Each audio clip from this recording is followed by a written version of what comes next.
मेरा नाम नेथन है और जबकि मेरे शरीर पर कहीं भी टैटू नहीं है, लेकिन फिर भी मैं टैटूज का बहुत बड़ा दीवाना हूँ। जब मैं छोटा था तो मैं हमेशा टैटू बनवाना चाहता था, लेकिन मेरे पेरेंट्स ने कभी मुझे बनवाने नहीं दिया। जब मैं बड़ा हुआ तो मेरे सभी दोस्तों ने टैटू करवाया सिवाय मेरे, और इसका कारण बहुत ही सरल था। मैं अक्सर सभी को ये कहा करता था कि मुझे उस सुई से डर लगता है, लेकिन ये एक झूठ है। हर बार जब भी मैं उस टैटू मशीन की आवाज सुनता हूं तो मुझे उसकी याद आती है। पहली बार जब मैं गैब्रियल से मिला, जो कि एक टैटू आर्टिस्ट थी, तब मैं अपनी एक दोस्त के साथ उसका टैटू बनवाने जा रहा था और मैंने सोच रखा था कि मैं अगले महीने ही टैटू बनवा लूंगा। लेकिन जब नैन्सी ने कहा कि मैं उसके साथ चलूं और देखूं कि मुझे किस चीज का सामना करना है, तो मुझे एक पल के लिए भी हिचकिचाहट नहीं हुई। क्या तुम टैटू ना करवाने के बारे में सोच रहे हो? मेरे ऊपर टैटू बनने वाला है तो फिर उसमें तुम क्यों इतना डर रहे हो? मुझे ज्यादा डर इस बात का लग रहा है कि कहीं हम किडनैप तो नहीं हो जाएंगे और हमारे अंक को कहीं और बेचा जाएगा। तुम पक्का इस टैटू बनाने वाले को जानती हो ना? दरअसल नहीं। नैन्सी, ये क्या बकवास है? लेकिन मैं जानती हूं कि उसका भरोसा किया जा सकता है। मेरी एक सहेली ने मुझे इसके पास भेजा है। उसने मुझे बताया है कि ये काफी अच्छा काम करती है और पैसे भी कम लेती है। शायद बहुत ही ज्यादा सस्ती। मुझे तुम्हारा अंग बेचने का आइडिया अच्छा लगा। एक दुकान की खुली हुई खिड़की से एक औरत ने हमें झांक कर देखा। वो बहुत ही ज्यादा पतली थी और उसकी आंखों का रंग लाल था, जिसे देखकर मुझे लगा कि शायद उसने लेंस लगाए हुए हैं। ओह, मुझे माफ कीजिएगा, मेरा वो मतलब नहीं था। मैंने तुम्हें माफ किया डार्लिंग। अंदर आ जाओ, इससे पहले कि कोई तुम्हें वाकई अगवा कर ले। जैसे ही हम अंदर गए तो हमने टैटू बेड और बहुत से अलग अलग टूल्स देखे। वो जगह काफी साफ सुथरी लग रही थी और बाहर जैसी दिख रही थी वैसे तो अंदर से बिल्कुल नहीं थी। बिना ज्यादा वक्त गवाए उस टैटू आर्टिस्ट ने फौरन टैटू बनाने के लिए लगने वाला सामान इकट्ठा कर लिया। मैंने नैन्सी को कभी इतना खुश नहीं देखा था और शायद उसको पता ही नहीं चला कि उसकी टैटू वाली उसे नहीं बल्कि मुझे देख रही थी।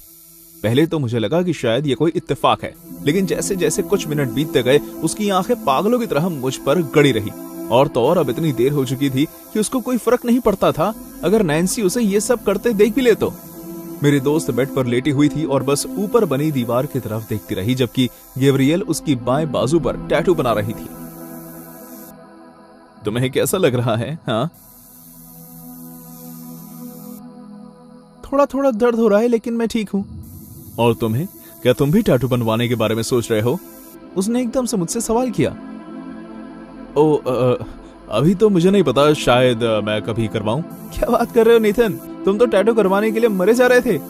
गैब्रियल को वो जवाब पसंद नहीं आया। उसने कुछ देर तक मुझे गुस्से भरी नजरों से देखा और फिर वहीं पागलों वाली मुस्कान के साथ देखने लगी जैसे वो मुझे पहले देख रही थी। हो सकता है उसे टैटू करवाने से डर लगता हो। शायद तुम सही कह रही हो। तुम जानते हो नेथन, तुम्हें टैटू करवाने से नहीं घबराना चाहिए। तुम्हें इस दर्द को खुले दिल से अपनाना चाहिए। ये बहुत ही खूबसूरत चीज है जो तुम्हारे साथ जिंदगी भर रहेगी। मैं सच कह रहा हूं, उसके लाल रंग के लेंस उस समय जैसे चमकने लगे थे, मुझे ऐसा लग रहा था जैसे वो औरत मेरे आर पार देख रही थी। आउच! मुझे दर्द हो रहा है। मुझे माफ करना डियर, मैं एक नाजुक हिस्से पर टैटू कर रही थी। शुक्र है कि नैन्सी ने बस एक छोटा सा ही टैटू करवाया था, इसलिए हमें वहां 1 घंटे से ज्यादा नहीं बैठना पड़ा। उस वक्त भी गैब्रियल ने एक पल के लिए भी मुझसे नजरें नहीं हटाई और अपनी भयानक मुस्कान के साथ मुझे देखती रही। उसके बाद के कुछ दिन और भी ज्यादा बदतर निकले। गैब्रियल मुझे मैसेज करने लगी, लेकिन मैं उसे इग्नोर करता रहा। मुझे उससे बहुत ही बुरी वाइब्स आती थी। समय ने यह बात साबित कर दी थी कि मेरा वो फैसला बिल्कुल ठीक था, क्योंकि उसके बाद उसने मेरे हर सोशल अकाउंट पर मुझे मैसेज करना शुरू कर दिया और उसके मैसेज का कोई सर पैर भी नहीं होता था। कभी कभी तो वो खुद से ही बातें करती थी, जबकि मैं उसे कोई जवाब ही नहीं दे रहा था। फिर वो मुझे बेइज्जत करती और अचानक वो फिर से मुझसे ठीक से बात करने लगती। हर बार जब मैं उसे ब्लॉक करता तो वो मुझे एक नए अकाउंट से फॉलो कर लेती। उसके कुछ ही समय के बाद वो मुझे गली में दिखने लगी या फिर तब जब मैं शॉपिंग के लिए निकलता। वो मेरे पास नहीं आती थी, बस दूर से मुझे हाय का इशारा करती, जैसे वो मुझे बता रही हो कि वो मेरा पीछा कर रही है। मैं जानता हूं कि मुझे इतनी हिम्मत जुटा लेना चाहिए थी कि मैं उसे जाकर ये कह सकूं कि वो मुझे अकेला छोड़ दे, लेकिन मैं हमेशा से ही ऐसा इंसान रहा हूं जो हर कीमत पर कभी भी खुद से जाकर किसी से बात करने से बचता है। मैंने उससे बात करने की हिम्मत भी नहीं की और इसलिए शायद उसे इस वजह से मुझे परेशान करने का मौका मिलता गया। वो बस मुझे देखकर अपना हाथ हिलाती और मुझे उसे कुछ भी कहने की जरूरत नहीं पड़ती। लेकिन मेरी इस नजरअंदाजगी का नतीजा मुझे कुछ दिन बाद पता चला। मंगलवार की एक सुनहरी दोपहर में जब मैं अपने घर से निकला तो गली बिल्कुल खाली थी। जैसे ही मैंने कुछ कदम अपने घर से बाहर निकाले, मैंने अपने आंखें किसी की परछाई देखी और जब मैंने पीछे मुड़कर उस शख्स को देखने की कोशिश की, उससे पहले ही एक हाथ मेरे मुंह के आगे आया और उसने मेरी नाक पर रुमाल रख दिया। अचानक मुझे चक्कर आने लगे और धीरे धीरे मेरी आंखें बंद हो गई। जब मैंने अपनी आंखें खोली तो मैं उस टैटू पार्लर के अंदर था और मेरे सामने गैब्रियल ट्यूनिक पहनकर खड़ी थी। उसकी आंखें मुझे पागलों की तरह देख रही थी। तो आखिरकार तुम वो ठीक है डियर? बात करने की तकलीफ मत उठाओ, तुम्हारी कोई भी बात इतनी ज्यादा जरूरी नहीं है। नेथन, मैं तुमसे तब से प्यार कर बैठी हूं जब से मैंने तुम्हें पहली बार अपनी खिड़की से देखा था।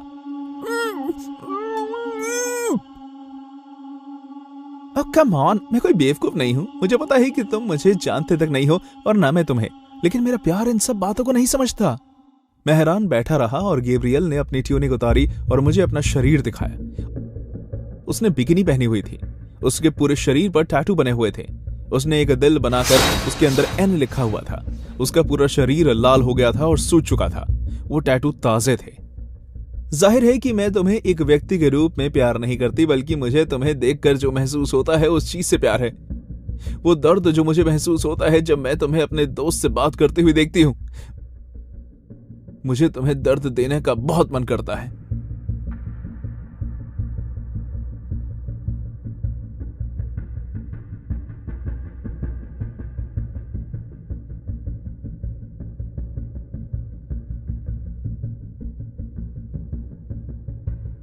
मेरे शरीर की तरफ देखो नेथन, क्या तुम जानते हो कि ये सब करने में मुझे कितना दर्द हुआ होगा?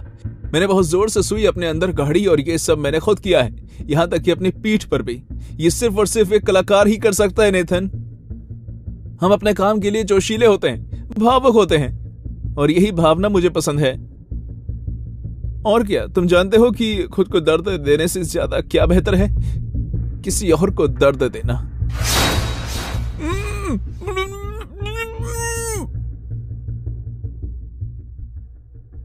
नेथन, मैं अपने नाम का अक्षर तुम्हारे पूरे शरीर में गोदूंगी, और तुम्हें पता है क्या, मैं स्याही का इस्तेमाल नहीं करूंगी, बल्कि खून का इस्तेमाल करूंगी। फिर वो अपने हाथ में टैटू की मशीन को चलाकर धीरे धीरे मेरे करीब आने लगी, जैसे उसे मुझे घबराया हुआ डरा हुआ देखकर बहुत मजा आ रहा हो। मेरा रोना रुक ही नहीं रहा था। मैं इस पागल औरत की रहम पर जी रहा था। अचानक किसी ने टैटू पार्लर के दरवाजे पर खटखटाया और जैसे ही उसने आवाज सुनकर अपना सर घुमाया, मैं उस मौके का फायदा उठाते हुए उठा और पूरी जान लगाते हुए मैंने उसे धक्का दे दिया। गैब्रियल का सर एक दीवार से जा टकराया और वो हक्की बक्की रह गई। उसके लिए कुछ सेकंड्स तक उठना मुश्किल हो गया। इसी बीच मैं उस कमजोर दरवाजे को तोड़ने की कोशिश करने लगा। बच्चे, तुमने गलत पंगा ले लिया है। अब मैं तुम्हारे शरीर पर चाकू से टैटू करूंगी। गैब्रियल ने टेबल से उठाकर अपने हाथ में चाकू लिया और पूरी तेजी के साथ मेरे पास आने लगी। लेकिन इससे पहले कि वो मेरे करीब पहुंचती, मैंने एक आखिरी बार दरवाजे को धक्का लगाया और वो खुल गया। उसने मेरा पीछे करने की कोशिश की, लेकिन वो ये देखकर हैरान हो गई और रुक गई कि उसके सामने दो पुलिस ऑफिसर खड़े थे जिनके हाथ में गन थी। कुछ मिनट के अंदर मुझे खोल दिया गया। पुलिस ने मुझसे पूछताछ की कि आखिर क्या हुआ, और बाकी पुलिस वाले गैब्रियल को ले गए। जब मैंने उनसे पूछा कि उन्हें कैसे पता चला कि मैं यहाँ हूँ, तो मैं उनकी बात सुनकर हैरान हो गया कि वो नहीं जानते थे कि अंदर कौन है। वो तो वहां इसलिए आए क्योंकि पड़ोस से किसी ने शोर आने की आवाज से उन्हें शिकायत की थी। उस दिन के बाद से मैं अभी भी टैटू करवाने का शौकीन हूँ, लेकिन कभी करवा नहीं पाया। जब भी मुझे उस मशीन की आवाज सुनाई देती है तो मुझे वो याद आती है कि धीरे धीरे वो मेरे पास आ रही है, ताकि वो अपने नाम का अक्षर मेरे शरीर पर गाड़ सके। मैं एक टैटू आर्टिस्ट हूँ। टैटू बनवाने के लिए मेरे पास अलग अलग जाति और उम्र के लोग आते हैं। कभी कभी वो मुझे बता देते हैं कि उनको क्या बनवाना है, और कभी कभी मैं अपने काम से उन्हें एक विकल्प देने में मदद करती हूँ। मेरे इस पेशे के कारण मैं हर तरह के लोगों से मिलती हूँ। गुस्से वाले लोग, बदबूदार लोग, सहज स्वभाव वाले लोग और अच्छा बर्ताव करने वाले लोग। लेकिन इस बार एक विशेष ग्राहक ने मुझे बुरी तरह डरा दिया। मंगलवार की एक व्यस्त शाम का समय था, शायद करीब 7 बजे। मैं एक लड़के के हाथ पर बटरफ्लाई बनाने का काम खत्म कर रही थी जब स्टूडियो का दरवाजा जोर से खुला। ब्लू जीन्स और गंदी पीली टी शर्ट पहनकर एक आदमी अंदर घुसा। उसने अपनी आंखें बड़ी करते हुए पूरे स्टूडियो को देखा और फिर उसका ध्यान मेरी तरफ गया। जैसे ही हमारी आंखें खुली, उसके चेहरे पर एक बड़ी सी शैतानी मुस्कान आ गई। क्या तुम ही यहाँ के टैटू आर्टिस्ट हो? हाँ, मैं ही हूँ। ठीक है, बढ़िया। ऐसा कहते हुए वो बड़े ही आराम से सोफे पर बैठकर अपनी बारी आने का इंतजार करने लगा। मैं ये बात देखकर हैरान थी। वो लड़का उस आदमी को देखकर शायद बहुत डर गया था, इसलिए घबराने लगा। जैसे ही उसका काम खत्म हुआ, उसने मुझे पैसे दिए और अपने घर भाग गया। उस आदमी ने उस लड़के का डरता हुआ चेहरा देख लिया था। लड़के को उसकी उपस्थिति से डरा हुआ देखकर वो खुद ब खुद हंसने लगा। अब आप आ सकते हैं। वो आदमी कुर्सी की तरफ आया और पहली बार मैंने उस आदमी के चेहरे को इतने करीब से देखा। उसके पूरे चेहरे पर पहले से ही बहुत टैटू थे। उसने अपनी आंखों के आसपास ऐसा पैटर्न बनवाया हुआ था जिससे उसका चेहरा जोकरो जैसा लग रहा था। उसकी गर्दन और गालों पर सांप का टैटू बने हुए थे। तो क्या आपके दिमाग में कोई डिजाइन है? उसने अपनी जैकेट से एक छोटा कागज निकाला और कहा, मैं चाहता हूं कि ये डिजाइन मेरे माथे पर बनाओ। मैंने कागज खोला और देखा कि वो एक पेंटाग्राम था जिसके बीच में एक शैतान का सर बना हुआ था। ये मेरे लिए पहली बार नहीं था कि मैं कोई अजीब टैटू बना रही थी, इसलिए मैंने एक पेशेवर के तौर पर ही बर्ताव किया। हाँ जरूर। मैंने अपना काम शुरू किया और उस आदमी ने मुझसे बात करना शुरू कर दिया। वो मुझसे अजीब अजीब तरह के सवाल करने लगा। क्या तुम्हें डर नहीं लगता? किस बात का? क्या तुम जानती हो कि इसका क्या मतलब है? हाँ, ये एक पेंटाग्राम है। ये कोई आम पेंटाग्राम नहीं है लेडी। तो फिर क्या है ये? ये बैफोमेट का सिजिल है, अंधेरे के देवता। मुझे एक बात बताओ, क्या तुम भगवान पर विश्वास करती हो? भले ही मेरे पास नजरअंदाज करने की क्षमता थी, लेकिन फिर भी कम से कम बात करने के लिए मैंने जवाब दिया, हाँ। तो फिर तुम्हें शैतान पर भी विश्वास होना चाहिए, क्योंकि शैतान सच में होते हैं। अगर मेरे बस में होता तो मैंने उसे लात मारकर बाहर निकाल दिया होता, लेकिन मैंने अपने काम से काम रखने में ही भलाई समझी और उसका काम जल्द से जल्द खत्म करने की कोशिश करने लगी। मैंने कुछ नहीं कहा, बस टैटू बनाती रही।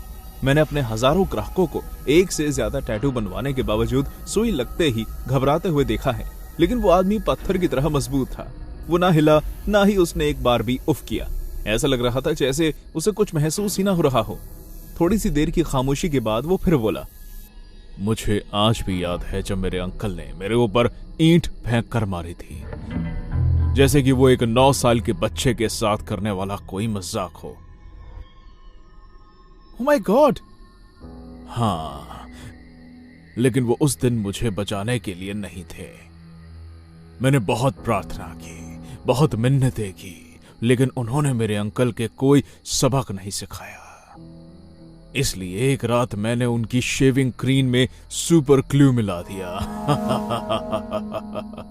मुझे आज भी उनकी चीखें याद हैं जब उनके चेहरे से उनकी त्वचा खींचकर बाहर आई।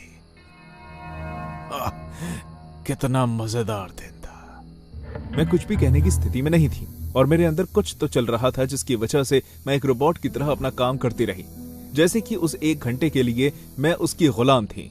मैं चाहकर भी रुक नहीं सकती थी और ना ही उसे ना कह सकती थी।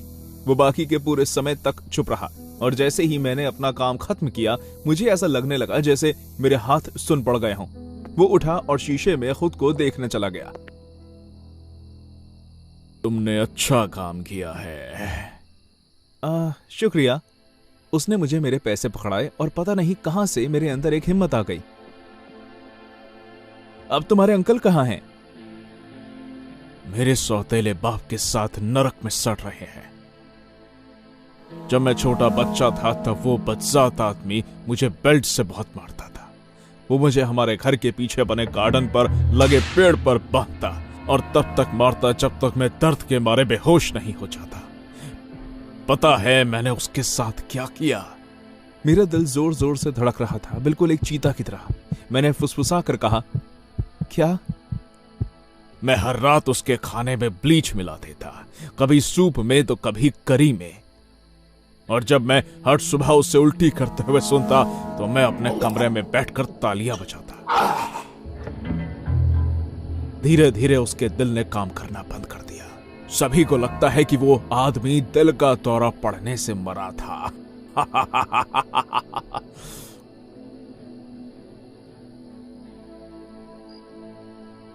उम्मीद करता हूं कि अब उन दोनों को इस बात पर पछतावा होता होगा कि उन्होंने मेरे साथ किस तरह का बर्ताव किया। तुमने उन्हें मार डाला? क्या तुम पुलिस को बुलाओगी? नहीं नहीं। क्यों? क्या तुम पुलिस को फोन मिलाने तक के लिए थकी हुई हो? जाओ करो, पुलिस को फोन करने के लिए तुम्हें कोई नहीं रोक सकता। मेरा विश्वास कीजिए, मैं अपनी जगह से 1 इंच भी नहीं हिली। मुझे लगा कि मैंने 1 कदम भी बढ़ाया तो ये पागल मुझ पर कूद पड़ेगा और सच में मेरा कत्ल कर देगा। जब उसे पता चला कि मेरे अंदर इतनी हिम्मत नहीं है, वो अजीब ढंग से मुस्कुराते हुए दरवाजे की तरफ चला गया। निकलने से पहले उसने एक आखिरी बार और मुड़कर देखा और मुझे बाय का इशारा किया। आशा करता हूं कि तुम्हें मुझे दोबारा ना देखना पड़े, और अगर ऐसा हुआ तो पुलिस को फोन करना मत भूलना। और फिर वो चला गया। मुझे नहीं याद कि मैं उस रात घर कैसे गई, लेकिन कहानी यहां खत्म नहीं होती। महीनों बाद मैं अपने अपार्टमेंट में टीवी देखते हुए खाना खा रही थी। मैंने गलती से न्यूज चैनल लगा दिया और उसे देखा दोबारा। सेटन को पूजने वाले उस पागल की हेडलाइंस आ रही थी। कल रात 36 साल की एक औरत कर्न काउंटी मोटेल में मरी हुई पाई गई। 6 बच्चों की ये मां शायद सोने जा रही थी जब जेमी नाम का एक कातिल उसके कमरे में आ घुसा और उसने उसकी चाकू मारकर हत्या कर दी। पुलिस का कहना है कि उस औरत का पहला गला घोटा गया और फिर उसकी पीठ पर चाकू से वार करके उसकी हत्या की गई। पुलिस उस आदमी की तलाश कर रही है और उनके पास बहुत से लोग आ रहे हैं जो उन्हें उस आदमी को ढूंढने और उसका हुलिया बताने में मदद कर रहे हैं। मोटेल के स्टाफ ने पुलिस को बताया कि उन्होंने हत्या होने से पहले दिन में एक संदिग्ध आदमी को यहां देखा था। गवाह कहते हैं कि उसके पूरे चेहरे पर टैटू बने हुए थे और यहां तक कि उसकी बाकी शरीर पर भी टैटू ही टैटू थे। उसके माथे पर पेंटाग्राम का टैटू भी था। पुलिस को लगता है कि आदमी एक सेटन था, लेकिन अभी भी इस बात की पुष्टि होना बाकी है। बिना किसी शक के यह बात तो साबित हो चुकी है कि यह हाल ही में हुए काफी अपराधों में से सबसे भयानक कत्ल था। आखिरकार पुलिस ने जेमी को गिरफ्तार कर लिया और इसमें उनकी मदद उसकी खुद की बीवी ने की थी। जिस बात से मुझे और भी ज्यादा हैरानगी हुई वो ये थी कि उसे इस बात का कोई अफसोस नहीं था। जब उसे कोर्ट ले जाया गया तब भी वो मुस्कुरा रहा था और कैमरे की तरफ देखकर हाथ हिला रहा था, ठीक उसी तरह जिस तरह उस रात को उसने मुझे देखकर बाय कहा था। ये बात मुझे हर रात सताती है कि मेरा ग्राहक एक साइकोपैथ किलर था, जबकि मुझे ये जानकर बहुत ही बुरा लगता है कि उसका बचपन बहुत ही मुश्किल रहा था। लेकिन फिर भी मुझे समझ नहीं आता कि आखिर उसने उस बेचारी औरत को क्यों मारा। शायद से उसके ऊपर हुए इतने अत्याचारों ने उसके अंदर का शैतान जगा दिया होगा, या फिर वो शुरू से ही एक पागल था। आपको क्या लगता है? अभी टैटू के बारे में बात करना मेरे लिए बहुत ही मुश्किल है। इतना मुश्किल कि मैं कोई टैटू देख भी नहीं सकती, क्योंकि उससे मुझे याद आने लगता है कि उस दिन मेरे साथ क्या हुआ था। उस वक्त मैं ज्यादा बड़ी नहीं थी और अब मुझे ये बात याद कर बहुत शर्मिंदगी होती है कि मैं कितनी नादान और बेवकूफ थी। जैसे ही मेरी उन लड़कियों से दोस्ती हुई जिन्होंने टैटू बनवाए हुए थे, तो मुझे भी एक बनवाने का शौक चढ़ गया। मुझे ऐसा लगता था कि वो बहुत ही अच्छे लगते हैं और मैं चाहती थी कि मैं भी उन लड़कियों की तरह लगूं। लेकिन इस बीच एक बहुत बड़ी प्रॉब्लम थी, मेरे dad. Come on dad, please. मैंने मना किया ना जैसी। क्यों नहीं? आप मुझे एक अच्छी वजह दीजिए। क्या तुम सच में मुझसे वजह पूछ रही हो? भगवान ने बहुत ही सीधे सीधे कहा है कि हमें अपने शरीर का ख्याल रखना चाहिए, और तुम उसे नुकसान पहुंचाना चाहती हो ताकि बाद में पछता सको। नहीं, बिल्कुल नहीं। मैं इस बात से खफा हूं कि तुमने मुझसे ये बात पूछी। मैं ऐसा नहीं कहूंगी कि वो उस वक्त बहुत ही कठोर थे, लेकिन वो अपने कैथोलिक धर्म के असूलों को लेकर बहुत ही स्पष्ट थे। मैं नहीं पछताऊंगी डैड। तुम पछताओगी। तुम्हें आखिर ऐसे ख्याल आते कहां से? हाँ, छोड़ो। मेरे दोस्तों के ग्रुप में एक लड़की थी जिसका नाम था रोजा और उसके बहुत सारे टैटूज थे, लेकिन उसे और टैटू चाहिए थे और यहीं से वो सब शुरू हुआ। लेकिन मुझे एक नया टैटू आर्टिस्ट ढूंढना पड़ेगा, क्योंकि जिससे मैं हमेशा टैटू बनवाती थी वो तो शहर छोड़कर जा चुका है। जैसी, क्या तुम ठीक हो? तुमने अपने पेरेंट्स को ये सब करवाने के लिए राजी कैसे किया? मुझे नहीं लगता कि उन्हें पता भी है कि मेरे शरीर पर टैटू बना हुआ है। तो फिर तुमने कैसे? अगर मैं एक सही जगह पर जाऊं तो मुझे इजाजत की कोई जरूरत नहीं है। क्या तुम करवाना चाहती हो? कुछ दिन बाद रोजा के एक दोस्त ने उसे एक टैटू आर्टिस्ट का नंबर दिया जो हमारी मदद करने वाला था। वो शनिवार का दिन था जब हमने उस जगह पर जाने का फैसला किया। मेरी दोस्त और मैं बड़े शहर से निकलकर एक छोटी सी बदबूदार गली में आ गए। रोजा, क्या तुम्हें डर लग रहा है? आओ, हमें इस तरफ जाना है। वो और मैं एक सीढ़ियों की तरफ बढ़ने लगे जिसका रास्ता बेसमेंट की तरफ जा रहा था। मैं डरी हुई थी जैसे उसने कहा। वो बिल्डिंग बारिश के बाद गीली पड़ी हुई थी और वहां की लाइट्स बहुत ही धीमी थी। वो ऐसी जगह नहीं लग रही थी जहां मैं होना चाहती थी। जैसे ही रोजा हमारे सामने बने एक दरवाजे को खटखटाने जाने लगी, मैंने उसका हाथ रोक दिया। रुको, क्या तुम्हें यकीन है कि ये वही जगह है? जैसी उसने अपना हाथ झटकाया, इसलिए मैंने भी उसे छोड़ दिया। क्या उम्मीद लेकर आई थी तुम? अगर तुम्हें गैर कानूनी तरीके से टैटू करवाना है तो क्या तुम्हें लगता है कि वो जगह बहुत ही बढ़िया बनी होगी? क्या तुमने ये सोचा था कि उसकी दुकान शहर के बीचों बीच होगी? आज मैं तुम्हें सच बताती हूँ, वो इसी तरह हमारा टैटू बनाएंगे, इसी तरह के अंधेरे में, शहर के छुपे हुए कमरे में, समझी? और अगर तुम्हें ये करवाना है तो इसे मानना ही पड़ेगा। बिना उसकी बात का कोई जवाब दिए मैं बस उसे देखती रही। रोजा ठीक कह रही थी, इसलिए अब मैं दोबारा शिकायत नहीं करने वाली थी। इस बार उसने दरवाजा खटखटा दिया। कुछ सेकंड्स के बाद किसी ने अंदर से आवाज दी। कौन है? मेरा नाम रोजा है, शायद मेरी आपसे फोन पर बात हुई थी। मैं रोजा, हाँ, मुझे याद है। उस औरत की आवाज बहुत अजीब थी, जैसे उसे बहुत नींद आ रही हो। खैर, इसके बाद जो आवाज थी हमें वो सुनाई दी, वो थी ताला खुलने की। और फिर जाकर दरवाजा खुला। अंदर से एक औरत बाहर निकली जो काफी मोटी थी। उसके पूरे शरीर पर टैटू बने हुए थे और उसके बाल संतरी रंग के थे। वो बाजू हटी और उसने कहा, जल्दी करो, मैं नहीं चाहती कि और भी चूहे आ जाएं। रोजा ने मेरा हाथ जोर से पकड़ा और मुझे खींचकर अंदर ले गई, क्योंकि मैं खुद एकदम पुतले की तरह खड़ी थी। जैसे ही मैं उस औरत के बगल से निकल कर गई, मेरी नाक बहुत ही तेज बदबू को सूंघती हुई गई। आप दोनों हॉल के पहले दरवाजे तक जाइए। ऐसा कहने के बाद मैंने अपने पीछे दरवाजा बंद होने की आवाज सुनी। जैसे कि उस औरत ने कहा था, हम हॉल के पहले दरवाजे तक पहुंच गए, लेकिन मुझे कोई बदलाव महसूस नहीं हुआ। हॉल में जो लाइट जल रही थी वो लगातार फड़फड़ाती रही और दीवारों पर बहुत नमी थी क्योंकि बहुत ठंड थी। तो ये सब आम बात है ना रोजा? इससे पहले कि वो मुझे कोई जवाब दे पाती, जिस दरवाजे के सामने हम खड़े थे वो खुल गया। इस बार हम एक आदमी से मिले जिसके लंबे काले बाल थे और उसकी दाढ़ी भी थी। उसके भी उस औरत की तरह बहुत सारे टैटू थे, लेकिन उन दोनों में एक बहुत ही खास चीज अलग थी। इस आदमी के चेहरे पर ठीक उसकी बाएं आंख के नीचे एक आंसू का टैटू था। तुम दोनों जरूर ही रोजा और जैसी होगी। मैं लेक्स हूं। क्या तुम्हारे पास कैश है? हाँ जरूर। बहुत बढ़िया। शर्लिन तुम्हारा टैटू बनाएगी, रोजा और जैसी मैं तुम्हारा। मेरी नजर घूम फिर के दोबारा रोजा की तरफ गई, लेकिन वो तो बहुत शांत लग रही थी। ठीक है, आओ रोजा। मेरी दोस्त को उस औरत के साथ दूसरे कमरे में जाने में वक्त नहीं लगा। क्या तुम दरवाजा बंद कर सकती हो? जैसे मैंने वही किया जो उसने कहने को कहा, और दरवाजा बंद करते ही मुझे कुछ गलत होने का एहसास होने लगा। मुझे ऐसा लगा जैसे एक पंछी पिंजरे में कैद हो गया हो। उस कमरे में कोई भी खिड़की नहीं थी। आओ बैठो, तब तक मैं सारा सामान रख लेता हूं। ठीक है। बैठकर मैंने देखा कि उसने बहुत सारी काली इंक भरना शुरू कर दिया। तो तुम किस तरह का टैटू बनवाना चाहती हो? वेल, शायद कोई तितली या फिर कोई फूल। दरअसल मैं सोच रही थी कि क्या आप मेरी मदद कर सकते हैं? वो आदमी अचानक से ही चुप हो गया। तुम्हारी इस चीज में मदद करो? क्या तुम कोई बच्ची हो? Excuse me? या तुम्हें यकीन है कि तुम्हें करवाना है?